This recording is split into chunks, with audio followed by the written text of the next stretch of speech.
어느 나라에 점쟁이들이 너무 많아가지고 나라가 너무 혼란스러운 거예요. 혼탁하고 혼란스러운 그런 가운데에서 많은 점쟁이들이 거짓말로 사람들을 혼동케 하고 정신을 차리지 못하게 하는 그런 것들을 보면서 왕이 결심을 하게 되었습니다. 이번에 모든 점쟁이들을 다 제거해야 되겠다. 점을 치고 혼란스럽게 하고 영적으로 혼탁하게 하는 그런 사람들을 다 제거해야 되겠다라고 그렇게 생각을 하면서 그 가운데에서 점쟁이의 왕이라고, 왕초라고 하는 그런 사람을 초대하게 되었습니다. 불렀습니다. 마음속으로는 이미 그 사람들을 다 죽이기 위해서 결정해 놓았기 때문에 궁금한 거예요. 그래서 그 사람을 불러놓고 테스트를 하게 된 것입니다. 자네는 자네가 몇 살까지 살 거라고 생각하는가? 라고 그렇게 물었습니다. 그걸 누가 알겠습니까? 그런데 이 점쟁이는요, 능청스럽게 이렇게 말하는 것입니다.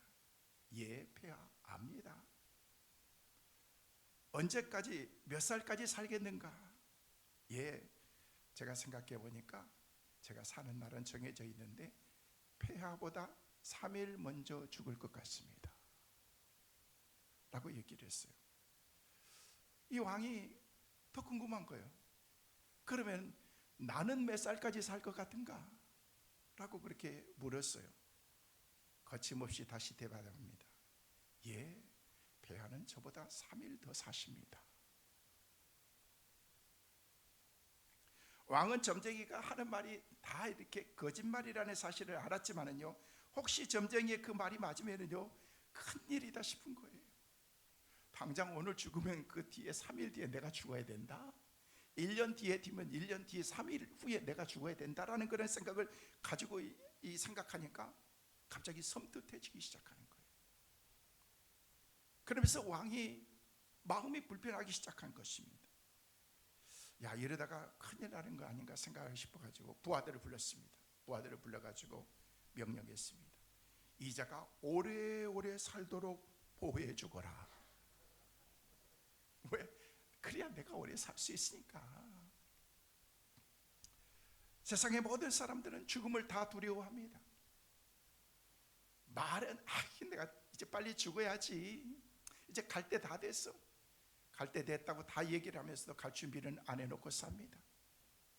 왜? 죽음과 나와는 그런 거리가 너무 멀기 때문에 우리 생각 속에서 그 죽음의 그 문턱 앞에서 절대 그것을 넘어가고 싶지 않는 그런 마음이 우리 모든 인간들에겐 다 있다는 것입니다. 세상의 모든 사람들은 죽음을 그래서 두려워하는 것입니다. 그 죽음을 두려워하지만 그렇다고 죽음을 자기 마음대로 옮기거나 움직이거나 할 수 있는, 주관할 수 있는 사람은 세상에 아무도 없는 것입니다. 우리는 지난주에 특별 새벽기도를 한 주간 우리가 모였습니다. 지난 40여일 동안 우리는 사순절을 보내면서 날마다 우리가 묵상했던 것이 예수 그리스도의 십자가 구속의 은혜를 생각하면서 우리도 그 십자가의 길을 주님과 더불어서 나가자라는 그런 의미로, 그러면서 지난 한 주간은 특별 새벽기도로 많은 성도들이 함께 나와서 함께 주님의 고난에 동참하면서 같이 기도하는 시간이었습니다. 우리 주님께서 고난 받으시고 십자가를 지시고 운명하신 후에 아리마대 요셉의 무덤에 잠깐 계시다가 오늘 새벽에 우리 주님이 부활하신 것입니다. 그리고 동시에 지난주에는 저희 교회에서 두 분의 장례가 있었습니다. 일베에 나오시는 우리 영우 성도님의 어머니가 하나님의 부르심을 받아서 청주에 다녀왔습니다. 그리고 우리가 함께 믿음의 어머니셨던 우리 원로 목사님 사모님께서 하나님의 부르심을 받아서 어제까지 장례를 은혜 가운데 잘 마쳤습니다. 죽음의 권세 앞에 인간은 다 두려워 떨 수밖에 없는 것입니다. 그러나 우리 주님이 부활하심으로 이 죽음의 문제를 다 해결해 주셨다는 것입니다. 그래서 사도 바울은 이 죽음의 권세를 부활하신 주님이 이기셨다라고 그렇게 우리에게 선포하고 계신 것입니다. 사도 바울은 고린도전서 15장 55절 말씀에 보면은 우리에게 그렇게 말씀하고 있습니다. 함께 보시겠습니다. 사망아 너희 승리가 어디 있느냐? 사망아 내가 쏘는 것이 어디 있느냐? 요한복음에도 보면 요한복음 5장 24절에도 우리에게 그렇게 말씀하고 있는데 함께 보시겠습니다. 내가 진실로 진실로 너희에게 이르노니 내 말을 듣고 또 나 보내신 이를 믿는 자는 영생을 얻었고 심판에 이르지 아니하나니 사망에서 생명으로 옮겼느니라. 예수 부활로 말미암아서 모든 성도는 마지막 우리 주님의 그 나팔소리와 함께 순식간에 호련히 우리도 부활할 것이라는 것을 성경은 우리에게 말씀하고 있는 것입니다. 부활의 첫 열매가 되시는 우리 주님의 그 말씀에 따라서 주님과 더불어서 우리도 같이 부활을 할 것이라는 것을 우리에게 약속해 주신 것입니다. 이 부활의 놀라운 주님의 은혜와 복이 우리에게 임하게 된 것입니다. 우리는 예수 그리스도의 부활을 통해서 희망을 보게 된 것입니다. 죽음에서 생명으로 옮겨지게 되었습니다. 부활이 기쁨인 것은 우리 주님이 말씀하신 것처럼 주님이 살아나셨다는 것입니다. 할렐루야. 여러분 이 사실을 믿으시길 바랍니다. 예수 그리스도가 이 땅에 오셔서 우리를 위해서 십자가 지시고 십자가에서 운명하셨지만 말씀하신 대로 사흘 만에 살아나셨다는 것입니다. 예수 부활의 축복이 저와 여러분의 삶 가운데 늘 충만하시기를 주의 이름으로 축원합니다. 부활이라는 게 뭡니까? 살아나는 것입니다. 연약한 분들은 건강히 살아나시기를 주의 이름으로 축원합니다.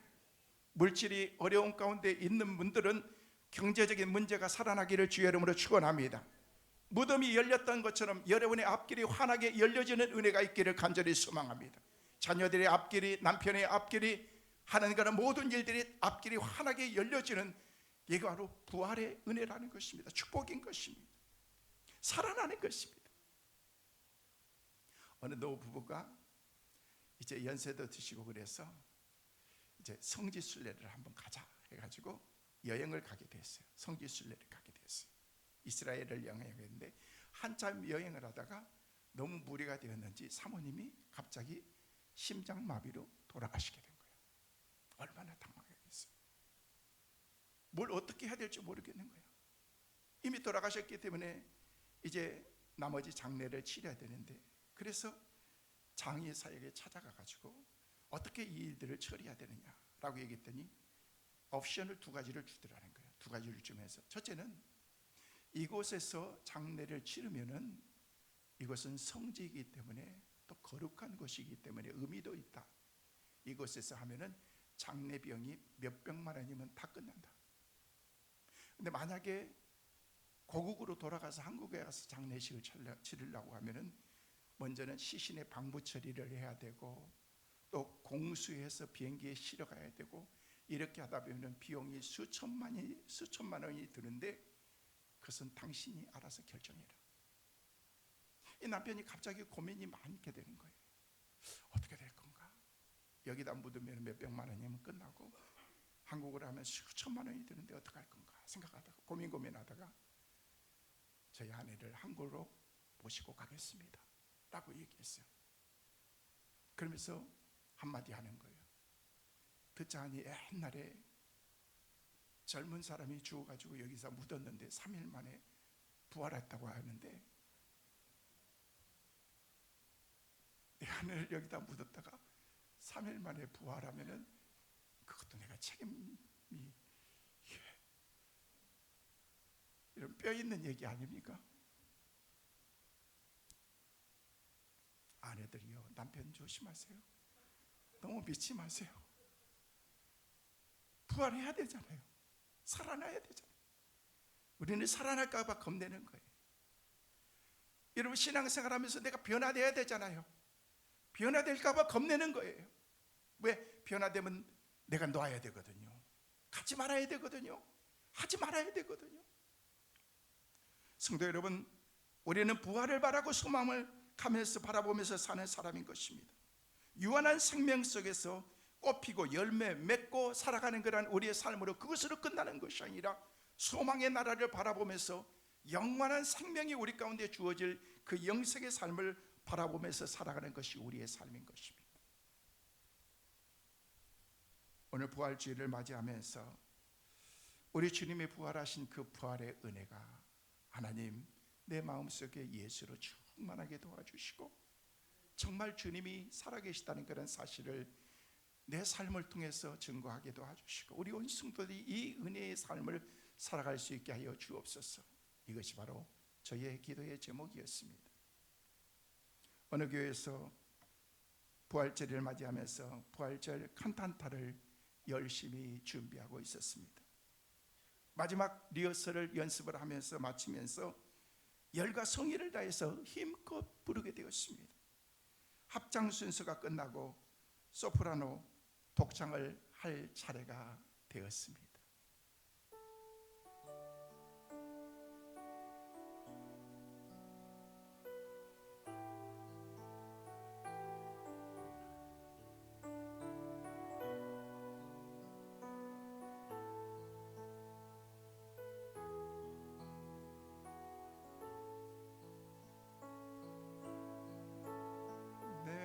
주는 살아계시고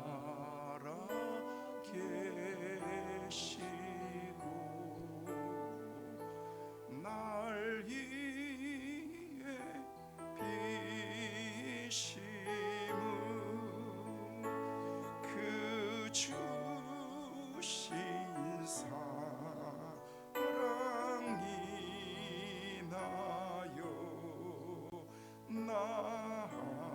알게 되어 1절 내 주는 살아계시고 내 주는 살아계시고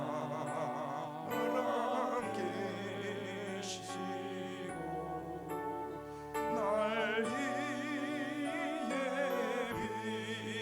비심은 그 주신 사랑이 나요 나 알게 되었네.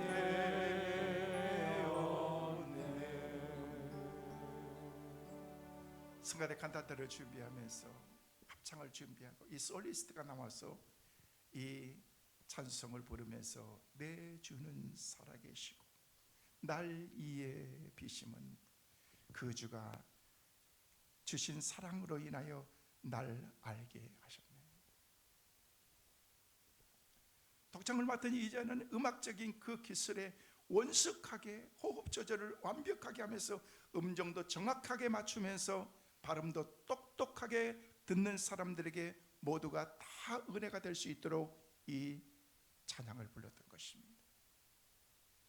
마지막 음절까지 아주 자신만만하게 불렀습니다.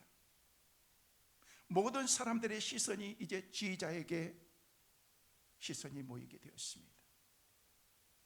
너무 잘했습니다. 너무 훌륭했습니다. 찬사의 지휘자의 입에서 나올 것이라고 하는 그 기대를 가지고 지휘자를 바라보고 있었던 것입니다. 그러나 의외로 지휘자는 그 자매를 향해서 무엇인가 말하고 싶었던 것입니다. 그는 이렇게 물었습니다. 자매님, 자매는 진짜 주님께서 살아계시다는 것을 믿습니까? 내 주는 살아계시고 날 위해 비심은이라고 그렇게 노래를 불렀는데 주님이 진짜 살아계시다는 것을 믿습니까? 그 소리를 듣고서 이 자매는 가슴이 덜컥하면서 그러면요, 주님은 살아계시죠. 거기서 한 번 더 붙여서 지휘자는 얘기합니다. 자매님, 진짜 주님이 살아계시다면 살아계신 그 주님을 노래하세요. 노래를 잘하고 못하는 것이 중요한 것이 아닙니다. 저는 노래를 못해서 1절 말씀 이 찬양을 부르지만은요, 제대로 부르지 못했지만은요, 너무 아름다운 목소리로 완벽한 그런 화음을 이루어서 불렀던 노래였지만은 지휘자의 노래는 그게 안 보였던 것입니다. 예수님께서 정말로 살아계신다는 것을 느낄 수 있도록 불러주세요. 자매의 노래를 듣는 사람들이 그것을 깨달을 수 있도록 마음에서 우러나오는 그런 찬양을 불러주세요.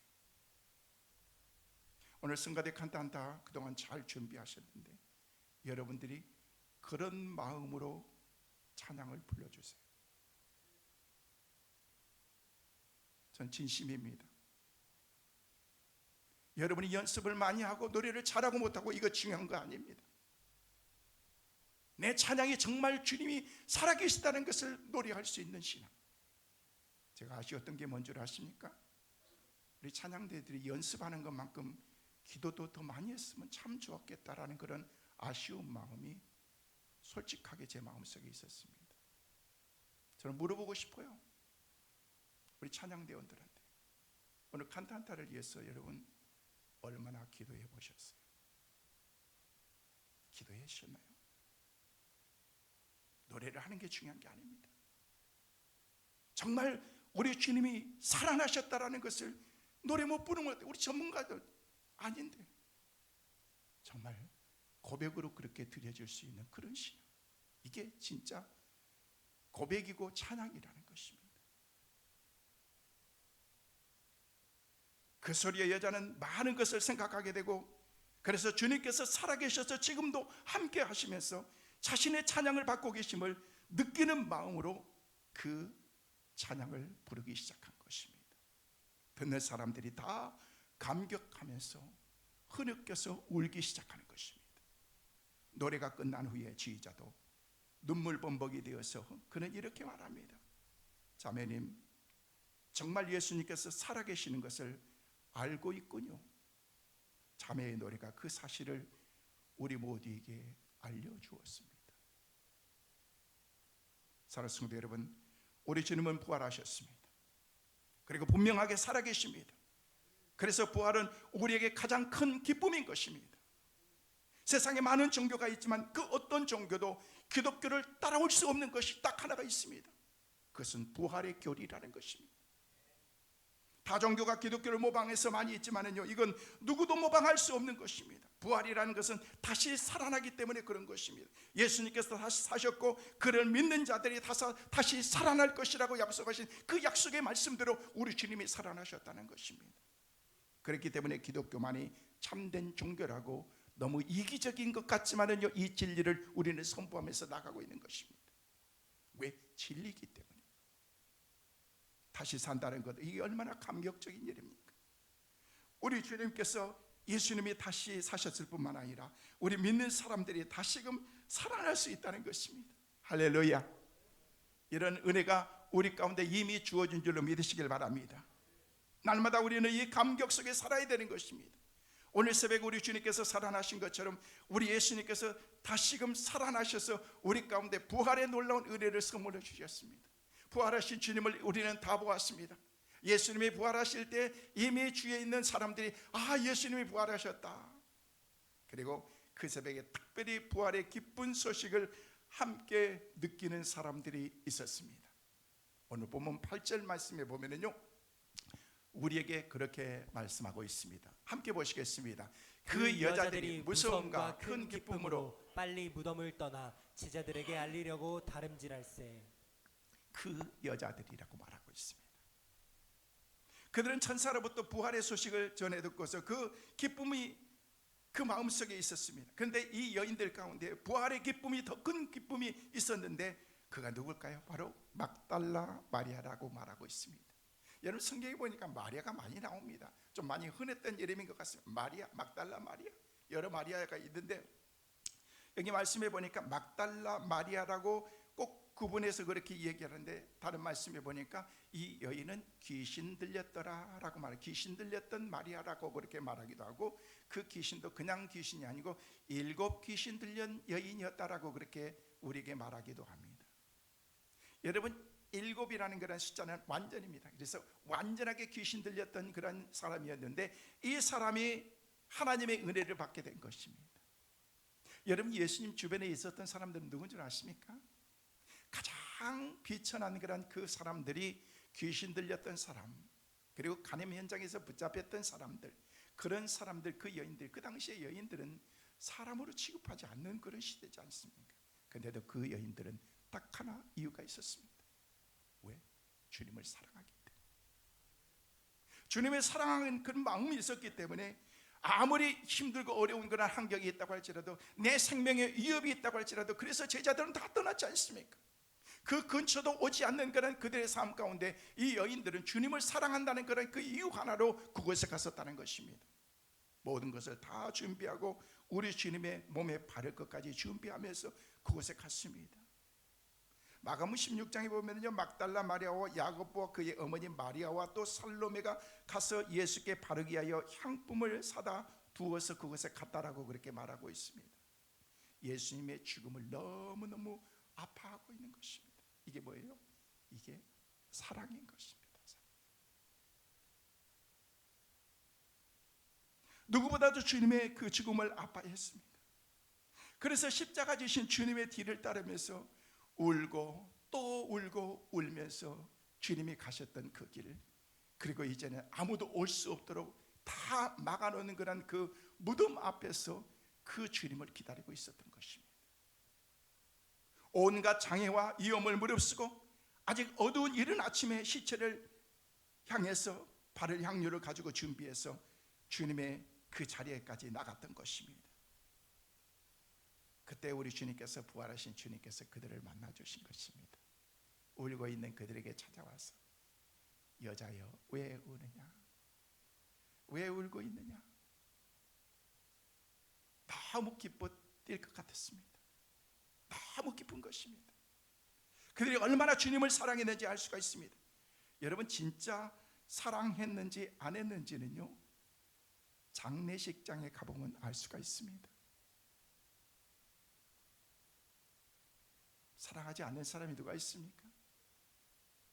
그러나 100살이 거의 다 되었는데도 그 장례식장에 가보면요, 흐느끼면서 슬퍼하고 아쉬워하는 장례식이 있는가 하면요, 젊은 나이에 갔는데도 뭐 인생은 한번 가는 것이니까, 천국 갔으니까 이 정도로 끝나는 그런 그 죽음을 보면서 저는 나름대로 많은 것들을 생각해 보게 되는 것입니다. 이건 무슨 차이인 줄 아십니까? 사랑의 차이가, 사랑. 진짜 주님을 사랑하면은 흐느끼면서, 가슴 아파하면서, 마음 아파하면서, 어차피 우리도 가지만은요, 머지않아서 하늘나라에서 우리가 다시금 부활의 그 은혜 가운데서 만나게 되지만은요, 여러분, 그 차이가 바로 거기에 있는 것입니다.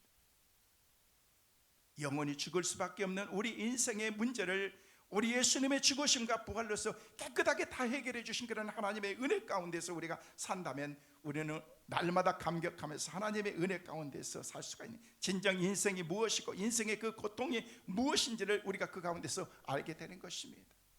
그 사람이 인생 공부를 잘한 것입니다. 어떤 사람은요, 인생 공부를 잘했는데 허무만 해치다가 간 사람들, 부활의 예수님을 모르기 때문에 그런 것입니다. 그런 사람들만이 부활의 진리를 감격적으로 받아들여야 되는데 받아들이지 못한 것입니다. 마리아는 오늘 새벽에 부활의 주님을 만났습니다. 얼마나 기뻤겠습니까? 그래서 마리아는 예수님의 발을 붙잡고 경배합니다. 그 마음의 기쁨과 감격을 한번 우리가 생각해 보자는 것입니다. 이 시간 여러분도 부활의 그 은혜가, 부활의 그 주님을 만나는 그 기쁨이 여러분의 삶 가운데 감격과 기쁨으로 충만하시기를 주의 이름으로 축원합니다. 오늘 보았던 본문 9절 10절 말씀은 우리에게 그렇게 말씀하십니다. 함께 보시겠습니다. 예수께서 그들을 만나 이르시되 평안하냐 하시거늘 여자들이 나아가 그 발을 붙잡고 경배하니 이에 예수께서 이르시되 무서워하지 말라. 가서 내 형제들에게 갈릴리로 가라 하라. 거기서 나를 보리라 하시니라. 마리아가 부활하신 예수님을 만난 것입니다. 부활의 주님을 체험한 것입니다. 제자들과 다른 여인들도 부활의 소식을 들었습니다. 빈 무덤만 본 사람과 정말 주님을 만나는 사람은 차원이 다른 것입니다. 제가 막연하게 신앙생활 하면서 그냥 뼛속부터, 어머니 뱃속부터 믿었던 그런 그 삶이었지만은요, 그 삶 가운데에서 막연하게 신앙생활 하다가 늘 들었던 그 주님을 진짜 확실하게 만나고 나니까요, 멀리 하늘에만 계셨던 그런 하나님처럼 느꼈던, 주님처럼 느꼈던 그 삶이 완전히 내 삶이 다 바뀌게 되었습니다. 왜? 진짜 주님을 보았기 때문에. 여러분이 환상을 통해서, 꿈을 통해서, 말씀을 통해서 어떤 상황과 환경 가운데서도 주님을 보셨다면 그때부터 내 삶이 달라지기 시작하는 것입니다. 전 여러분 모두에게 꼭 이런 은혜와 체험이 있게 되시기를 주의 이름으로 축원합니다. 주님을 만나면 내 삶이 달라지는 것입니다. 진짜 주님을 만나면 주님을 위해서 믿음의 삶을 살겠다고 하는 그런 믿음의 결단을 하면서 그 자리까지 우리가 나갈 수 있게 된다는 것입니다. 성도 여러분, 여러분도 예수 그리스도의 부활로 충만하시고 날마다 부활의 은혜를 체험하면서 살아갈 수 있는 우리 온 성도들 되시기를 주의 이름으로 축원합니다. 성경에 보면 놀랍고 복된 말씀이 있습니다. 예수의 부활이 곧 우리의 부활이라고 말하고 있습니다. 따라하겠습니다. 예수님의 부활이 나의 부활입니다. 믿으시면 아멘. 예수의 부활이 나의 부활이 될 수가 있는 거예요. 에베소서 2장 5절 말씀에 보니까 우리에게 말씀하시기를 허물로 죽은 우리를 그리스도와 함께 살리셨다라고 말하면서 그 가운데 성경에 가로놓고 너희는 은혜로 구원받은 것이다라고 그렇게 우리에게 말씀하고 있습니다.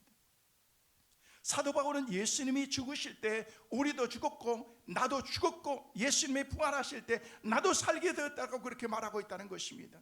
여러분, 사도 바울이 부활하신 주님을 만나고 난 다음에 완전히 율법적인 사람이 믿음과 신앙의 사람으로 완전히 바뀔 수 있었던 거예요. 막연하게 신앙생활했던 사람이 이제는 예수로 충만한 그런 삶을 살게 되었다는 것입니다. 그러면서 내 삶을 가지고 여러분, 그전까지는 얼마나 교만했습니까? 내가 배웠다고 내가 안다고 잘났다고 교만했던 그런 이 바울이 진짜 주님을 만나고 난 다음에는요, 이 다 삶이 다 쓰레기다, 이건 아무것도 소용이 없다, 내가 자랑할 것은 오직 예수 한 분밖에 없다라고 그렇게 고백했다는 것입니다. 이 고백이 저와 여러분의 고백이 되시기를 주의 이름으로 축원합니다. 예수 만나야 된다는 것입니다. 부활하신 예수 그리스도는 생명입니다. 부활은 생명이기 때문에 그렇습니다. 부활은 이기지 못할 것이 없습니다. 죄도 이깁니다. 사망도 이깁니다. 미움도 마귀도 절망도 질병도 다 이길 수 있는 것입니다. 왜? 생명 되신 주님이 우리가. 그래서 우리는 항상 주님 안에서 그래야 돼. 제가 늘 강조하면서 제가 좋아하는 말, in Christ, 주님 안에 있어야 된다는 거예요. 예수 안에 있으면 모든 삶의 변화가, 하나님의 놀라운 은혜가, 축복이 이 안에서 다 담겨져 있기 때문에 그렇다는 것입니다. 성도 여러분, 부활을 믿으면요, 두려움이 사라집니다. 소망을 갖게 됩니다. 담대함을 얻게 될 줄로 믿습니다. 한 가지 이야기만 하고 말씀을 마칠게요. 실제 있었던 1973년 부활주일 아침에 있었던 실제 이야기입니다. 그 당시 아프리카의 우간다 국민들은 이디 아민이라고 하는 그런 독재자 밑에서 고난을 당하면서 숨을 죽이면서 살고 있었습니다. 우간다 최대의 교회 목회자인 케파 셈판치라고 하는 그런 그 목사님은 그 당시에 교회가 7,000명 정도 됐대요. 7,000명. 부활주일 예배를 마치고 사무실로 돌아오고 있었습니다. 그때 교회 한 5명이 뒤따라와서 총을 들고서 목사님을 이어가기 시작했습니다.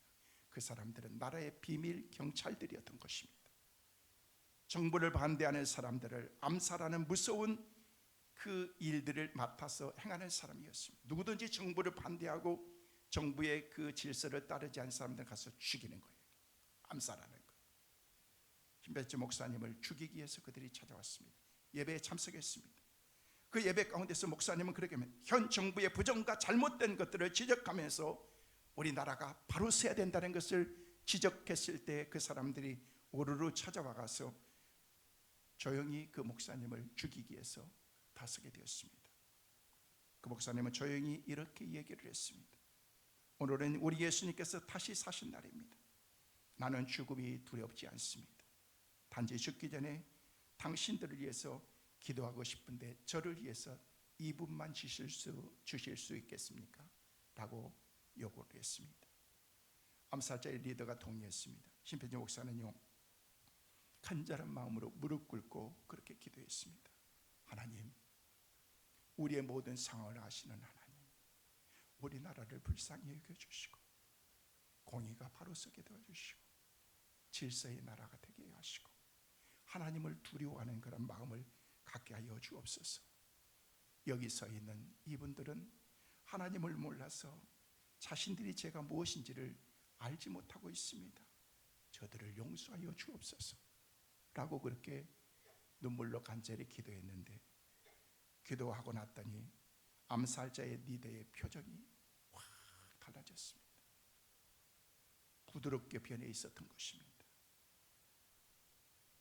그러면서 그는 이렇게 얘기합니다. 목사님, 기도해 주셔서 고맙습니다.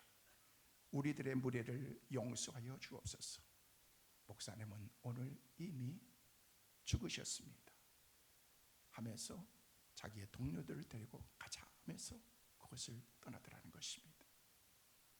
신배지 목사님은 그 일을 통해서 부활의 신앙이 얼마나 귀하다라는 것을, 두려움도 몰아내고 영생을 믿을 때 총도 두렵지 않다라는 것을 입술로 간증하게 된 것입니다.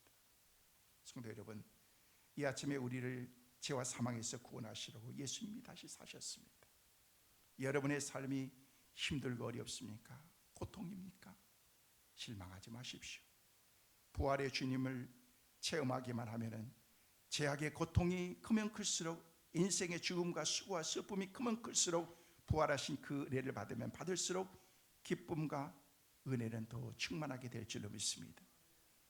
부활의 주님을 이렇게 찬양하는 것은요, 그 어떤 것으로도 다 말할 수가 없습니다.